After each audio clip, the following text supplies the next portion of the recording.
Kenneth English.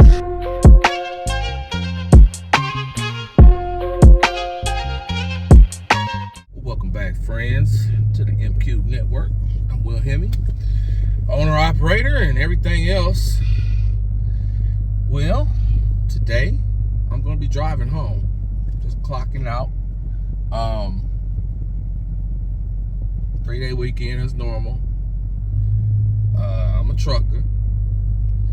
My original training is engineering and math. That's where I come from. My original plan was to be an airline pilot.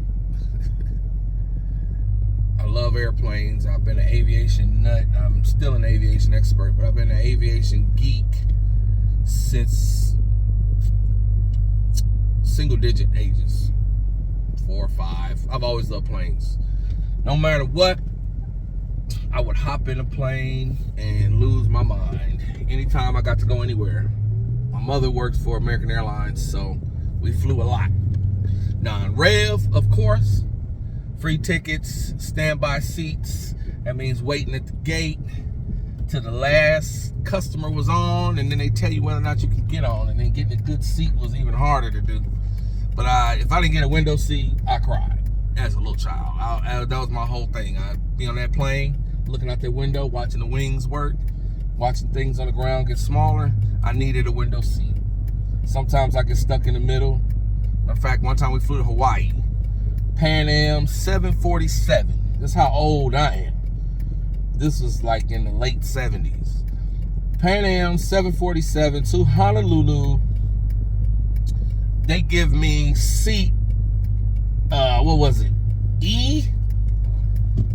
I think, guys, AB on the side, DEF in the middle, DE or DEF. Oh, God, I can't remember how I go. But anyway, it was the dead middle seat. I had people on both sides. We couldn't see nothing out the window. I pitched the bitch. I was crying. I was upset. I don't remember what happened, but I ended up getting a window seat from somewhere on that plane before it landed. And everything was happy after that. But I've been pretty lucky to always get a window seat. Even as an adult, when I fly, I need a window seat. And I usually ask for the exit row so I can see everything. I love to watch the wings work. I'm into aviation.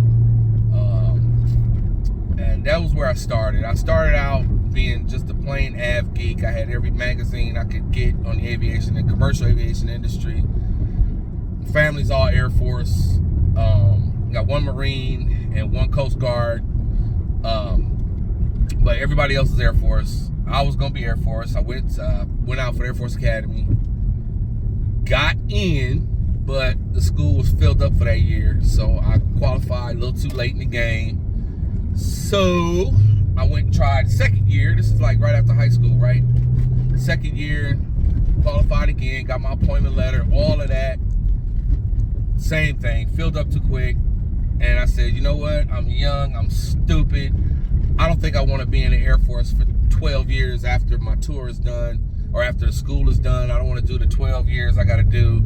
I'm just going to do it on my own. I'm just going to make it my own way. I'm not going to go for that no more. So anyway, that was my ending to my aviation career. It ended right there. So anyway, I went to school, went to regular college, studied engineering, almost finished, ran out of money, and messing with girls, and I really went girl crazy in college and started ditching class just to hang out with my girl and all this other stuff. Just kind of let that go. But anyway, I got 99% of my pre-engineering done, and then I started driving. Now my hunger and passion for cars developed in high school, pretty much, and I started going for I loved all cars. I was always going to car shows, always getting car magazines, Motor Trend, Car and Driver, Road Track. I stayed in those magazines, and then Heavy Hitters, all that good stuff. But in my first year of college, I got to drive my mama's 1983 Cougar. I was driving that back and forth to school and doing my thing, and pretty much got handed to me. That was my car, and it eventually died on me. So my brother bought me a Volkswagen Beetle, 1974 Super Beetle, yellow. I got that car, the engine went out, took it to a shop, paid like $1,200 to have the engine rebuilt. Tripped out on me again after that. I said, you know what? I'm gonna do this myself. I know how. I know what I'm doing. I had already done little things to the car. But anyway, I went and got the Bentley manual, which is the old school book before YouTube. It was a book that you would buy for every car, and had hand drawings in it of pictures of the parts and detailed instructions on how to work on the car. So that's what I did. I got in that Bentley manual, started doing my own stuff. I eventually got to the point where I was building motors, ripping out transmissions, suspension parts, everything you could think of to a Volkswagen. I did it. I built motors and built fast ones, and really just fell into it. I had a 74 Super Beetle, I had a 66 gear, I had a 62 Carmen gear, I had a camper, 66 Westphalia camper with the pop top and all the little interior goodies. And subsequently that thing burned up. I rewired the whole thing. This van, I rewired the whole van, and it caught fire because I rewired everything but the fuel tank cinder, and that sits up in the back above the gas tank, which sits right in front of the motor, shall I say.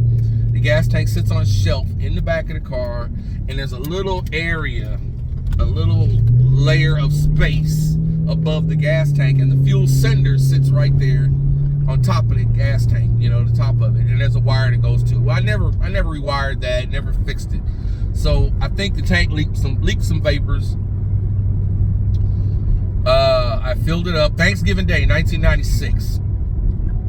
My wife and I were dating, and I was going to pick her up for Thanksgiving, and I went and filled up the van. That was what we were rolling in at the time. I filled up the camper and got around the corner, and people were like, hey, it's on fire, it's on fire. So, shit.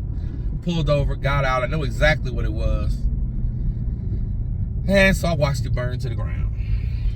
Thanksgiving Day, 1996. But anyway, also told you I had a 62 Carmen gear. I had some special headlights made for that. I actually made them myself and had them cut into the front. The headlight buckets had them cut to accept the early 60s Beetle buckets, which set at a slant.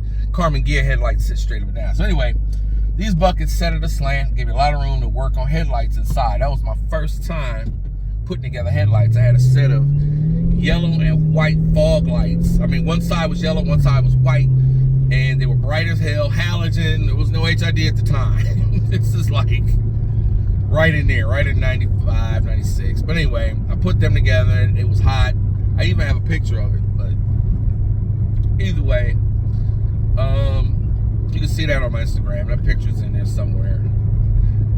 But ended up moving to Atlanta and dumped all my Volkswagens. But my father, when I moved out to Atlanta to be with my father, to help him start his business, do his work, moved into his house. We were working out there, and he gave me a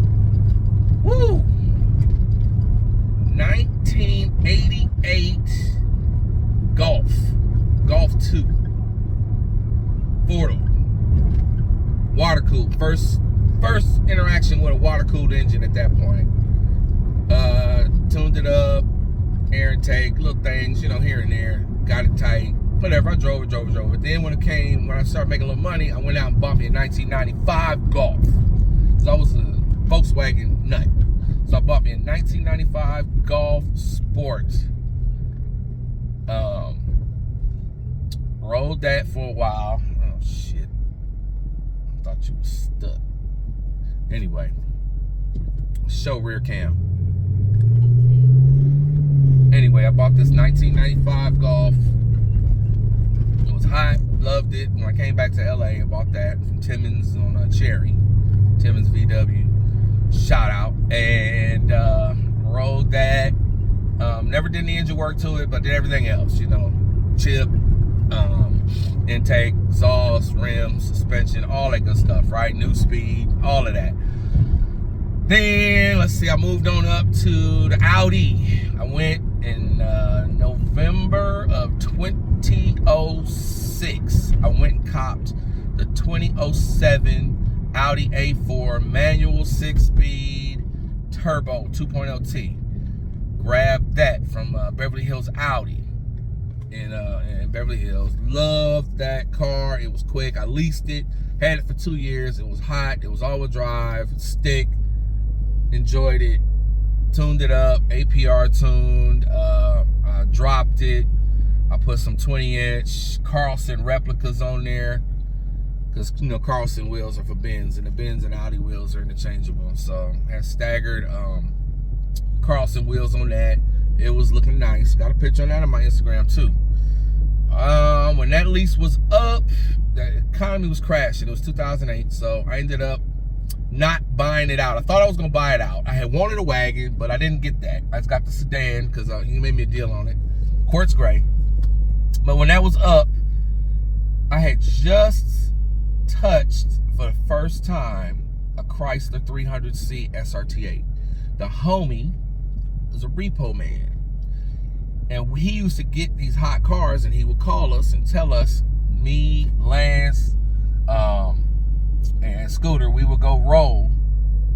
Scooter was the dude that got the cars for us, and he would have a repo coming back, and he said, I got something hot, come on out.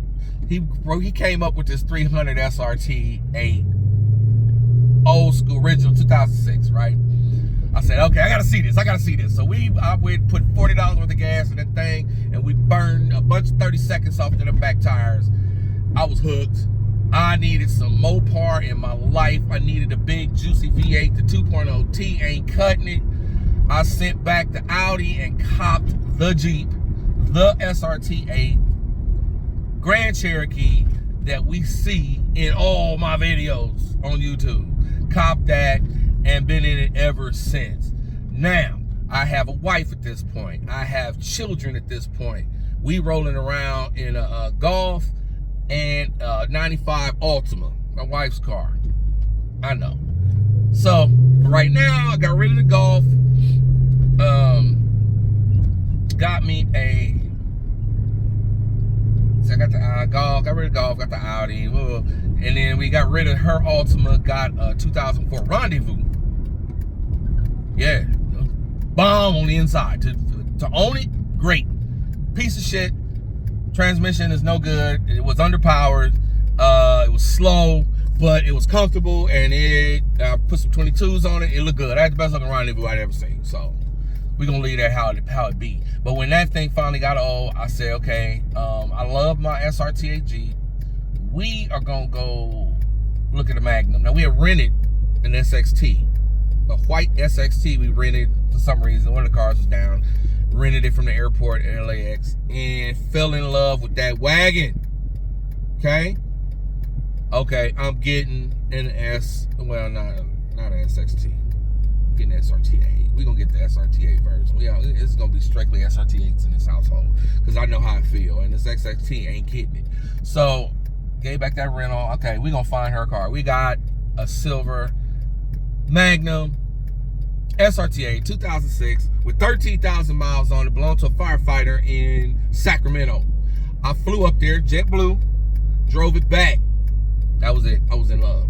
We've had that car ever since. This is 2009 when I got that car. This is shortly after I got the Jeep. And we rolled these two cars, took our kids to school, lived life, raised everybody in those two cars. And then, I don't know, I've been working on it. I've been doing whatever I could do to it myself, lowered them, all that good stuff. To this day, I still have never opened up any one of these engines. These 6.1 liter Hemis are still running. Right now, I'm sitting on 142,000 miles in the Magnum, which started out with me at 13,000. Motor's been nothing but tight. It still lights up the wheels anytime I want it to. Does anything I need it to do. I love this car. I love this motor. Anyway, this car has been through a transformation or two since I've had it. But when I'm pulling in into the Estación de Gasolina right now. Everything I've loved, everything I could think of with this car has been absolutely great. There are some things I don't like about it, and we'll get into that in our next video. But right now, I'm getting some gas. Be right back. We back.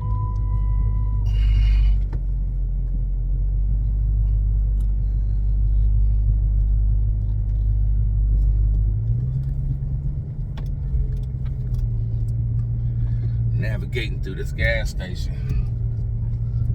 Man, California finally seeing some super unleaded under $4. Took long enough. Golly. Thank God every day I'm not stressing over gas prices. I mean, we got up to about 7. I never paid 7 because I always find it cheap somehow. But anyway, back to my car history. The Magnum SRT8, the Jeep SRT8, and I'm a trucker at this point. I own my own truck, got a big juicy Kenworth, and I got my 88 Cherokee also, 2-door Cherokee, 2x4.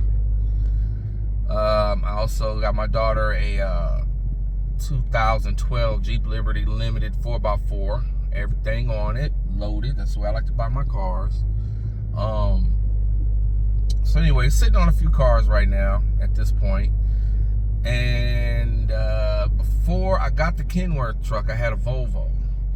And state of California was a 96 Volvo. State of California, in you know, with their quest to remove my automotive freedom, told me I couldn't drive my truck anymore. It wasn't new enough.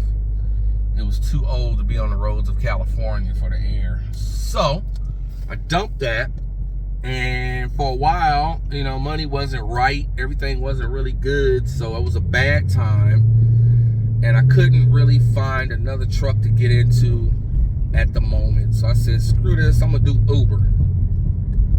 Uber was new and hot at the time, and I said, I'm gonna do Uber. I'm gonna do a step up though. I'm not gonna do Uber X. I'm gonna do Uber, not black, but executive or whatever it's called, mid-level, right level up above X. So I said I need a car that fits that criteria. Now at this point, I am Will Hemi. I'm in love with the Hemi motor. So I went and found me 2011 Chrysler 300C in PRP, deep cherry red, crystal pearl coat metallic. 2011, I said. C, with the Hemi in it.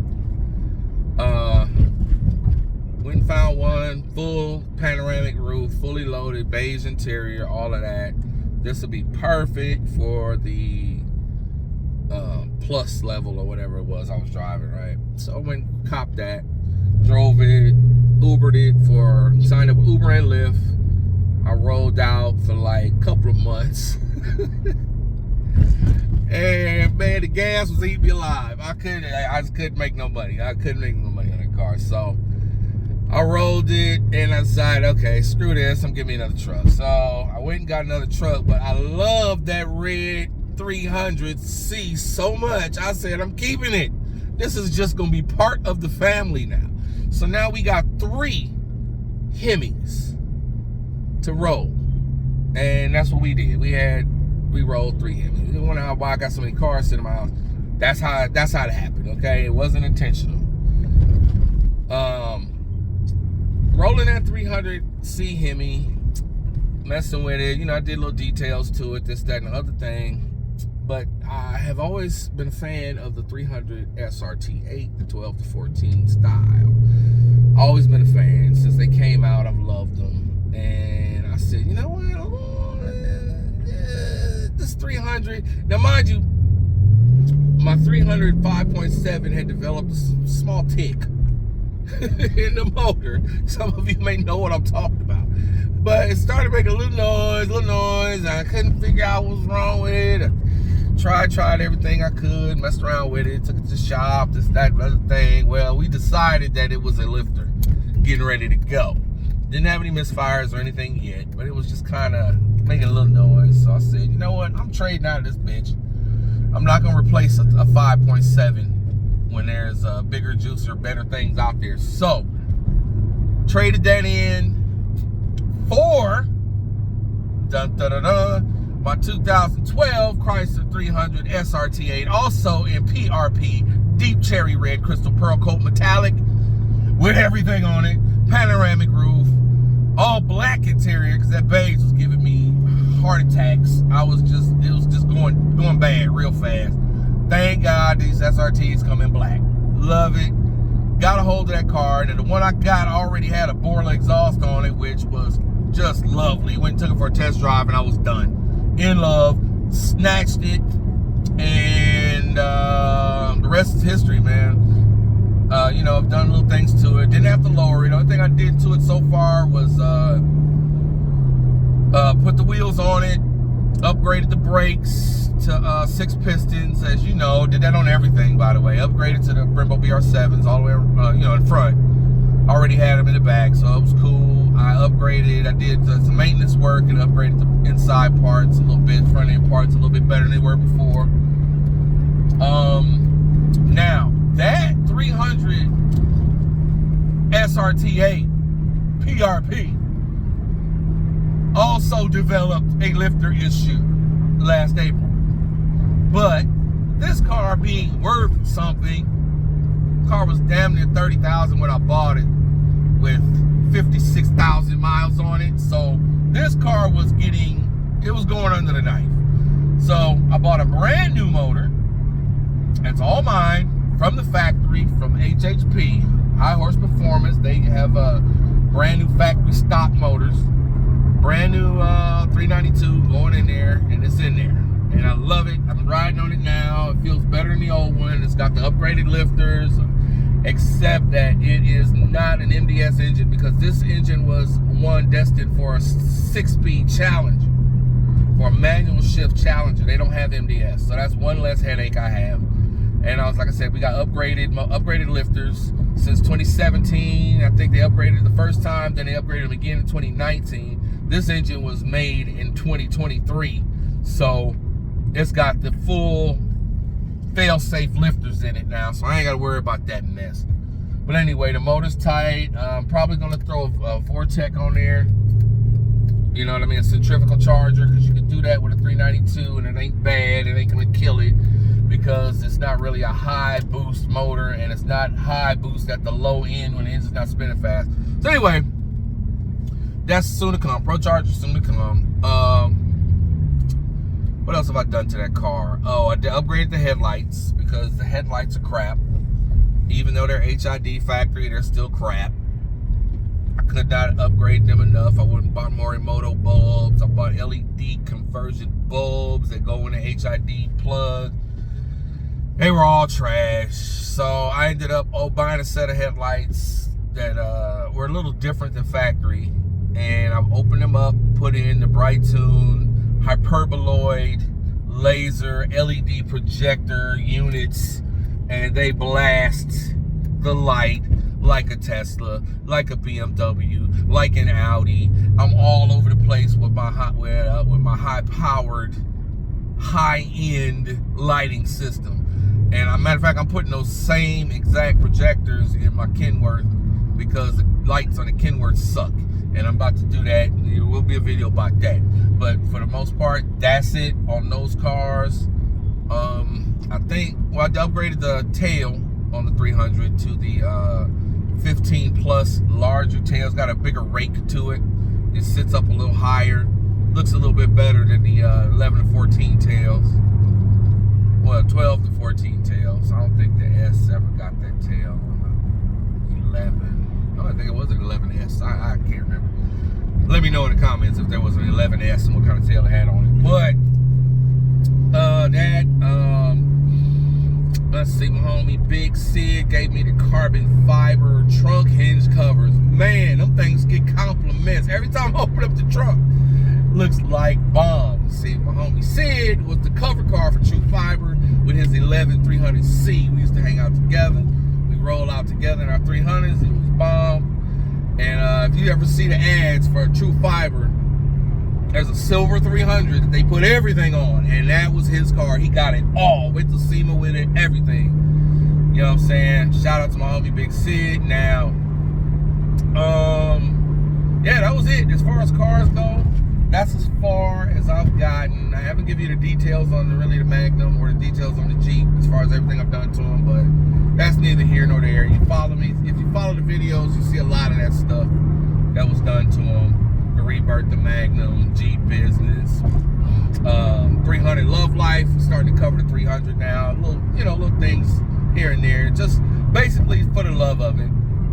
You know, I really love that car. I really don't see myself getting rid of either one of them. I may get rid of the Jeep for a Durango or a Trackhawk, something like that. I'm looking to upgrade into something with the Hellcat motor. I really want something with a Hellcat motor. Don't see me getting the Charger. Don't see me getting the Challenger. However, I love the Challenger convertible. If I could get a hold of a Hellcat or a Red Eye Challenger convertible at a reasonable price, I'd get on it. My wife don't like convertibles, and she likes to keep her hair tight. So, you know, it's gonna be pretty much just when I'm by myself, which is not that often. I like going back and forth to the truck. That's the only time I'm really by myself in a car. So, we'll see how it goes. Yeah, but I do want something with a Hellcat motor in it. Now that they're, you know, kind of gone or whatever. I'm loving the new Charger, Daytona.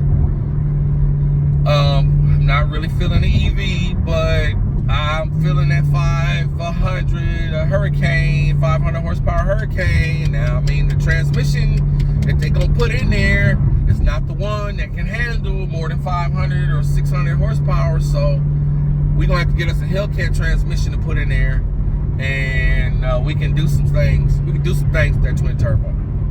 I mean, you're looking at two JZ possibilities right there. So either way, you know, whatever happens, happens. But I'm gonna keep making videos about the cars. Everything I do, pretty much to the car, I'm gonna make a video for it and sit it on the shelf. Now, YouTube has been giving me hassle. I don't know what happened. I've been doing shorts. They've been doing all right, but my videos, they're just not getting pushed no more. I found that shorts, the audience that watches shorts is not the same audience that watches your long form video. So you bring in all these short views and nobody clicks onto your long form video, so YouTube starts to think your videos are trash and they stop pumping them.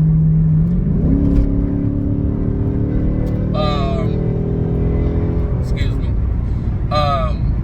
So anyway, we're gonna be rearranging the channel a little bit. We're gonna do some things differently. I'm still gonna pump the shorts because the shorts get the viewership right now. We got MQ2, which I was gonna put all my shorts over there, but they are not. YouTube won't give you anything when you do a brand new channel. YouTube will not pump your videos out at all. I got videos, shorts I posted that are good, done right, with the captions, with the thumbnail, done right, okay? And they're sitting there with no views, not a single fucking view, all right? YouTube is testing my patience because Rumble is out there. We're gonna do a Rumble page too, because I don't know, YouTube is testing my patience, but YouTube is where all the people at. So right now, we're gonna rearrange the page. I'm still gonna put out how-to videos, still gonna put out, you know, the Magnum Boys. When we get together, we're gonna tape that. It's still happening. It'll all be here. If it don't get no views, like right now, all my YouTube videos that I've posted, the last 8, 9, 10 YouTube long form videos I posted are not breaking out of the double digits in views. I'm talking 10, 11 views. Now I got 1,400 subscribers. There's plenty of people out there watching plenty of stuff.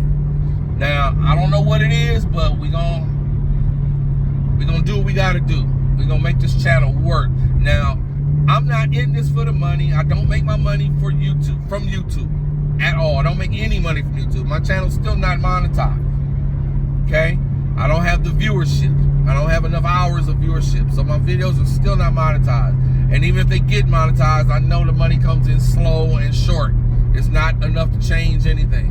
Now, I would love to get to the point on this channel where I could quit driving trucks and just do nothing but make videos, because I do love it. I do love putting these things together. I do love writing. I do love editing. I really enjoy it all. Okay, I'm 51 years old. I'm not getting no younger. My eyes ain't getting no better. I'm wearing glasses now. So, you know, I try to put some nice looking glasses. They turn into sunglasses, so, you know, I don't look like Raj, but, you know. Either way, I'm wearing glasses now, so I need glasses to read and to do a lot of my editing. I have to put on my readers, and I go at it with my phone. I get a little equipment here and there. Got my nice little gimbal. I'm really getting used to that, learning how to shoot better with that. I got some background in actual photography, so I know f-stop, shutter speed, all that good stuff. And, you know, but like I said, this amazing phone that I'm taping on right now, this S22 Ultra, is unreal. I love it to death. It's really just killing it in quality. So I really don't have to do too much.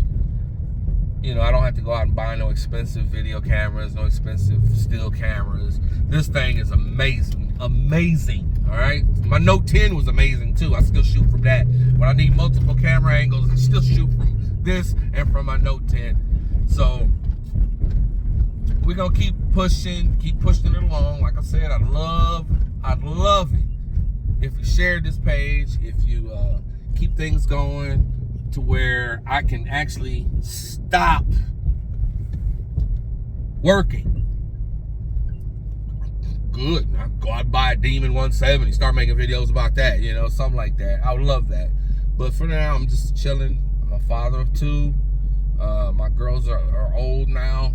My one daughter, she lives with us. She's, you know, disabled, so she's with us. So it's like we have a child, like we have a small child still. So I'm still a father. I'm still at home every day. I'm at home every weekend. I don't want to be gone all the time. So I'm not devoting my entire free time to YouTube videos. But I will keep pushing out when I can. You know, I do them at home while we sitting there.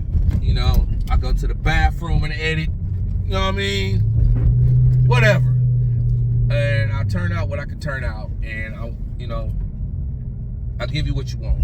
You want me to talk? I'll talk. And we'll just break down some stuff. I do want to start another channel, and I'm going to start another channel. I may split it off from MQ2. It'll be the American Freedom, Automotive Freedom channel. I don't want to get political. I don't want to get into politics, but there's some stuff going on in the automotive industry and in the world on a higher level that is trying to remove our automotive freedom from us, amongst other things. But there's people out there in high places that do not want us driving. They do not want us owning our own cars. They do not want us going where we want, when we want, and how we want. And they're creeping on us. So we're gonna broadcast all of that's happening, and we're gonna let you be aware, create awareness, and so we can continue to push back.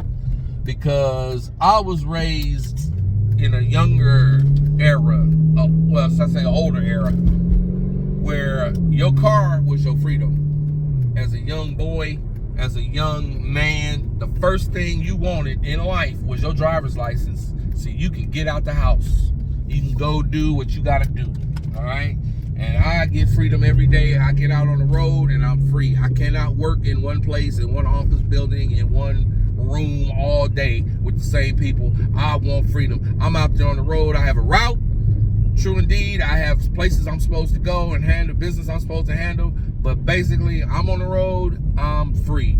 And, you know what I'm saying? Live life a quarter mile at a time, you know, like Vin Diesel. But our automotive freedom is in jeopardy. And we will be doing something about that. We will be broadcasting news. We will be showing you how to get around these people and this push to get you out of your car, and the push to get you out of your internal combustion engines, which that is the major part of the push. Because these electric cars, they all can be remotely controlled and all can be remotely shut off. Okay, if the time ever came where the government decided you wasn't gonna drive and you can't go nowhere, they could turn off your car or they can remove your ability to charge it much easier than they can ever stop you from starting up your Hemi and driving down the street or even getting gas for that Hemi. You can get some gas for that Hemi somewhere and you can roll, or you can store up gas right now, save it, and have it to roll. Okay, that's your freedom, and you let them take it. You let them put you in an EV. You don't have the control. You are at the mercy of the government. So be careful. But anyway, we're gonna be handling our automotive freedom. We definitely gonna get into that. But at this point, I'm gonna sign off for now, and just sit tight. The videos are coming back. We still here. We still doing it. We still keeping the Hemi under our right foot at all times. Peace out.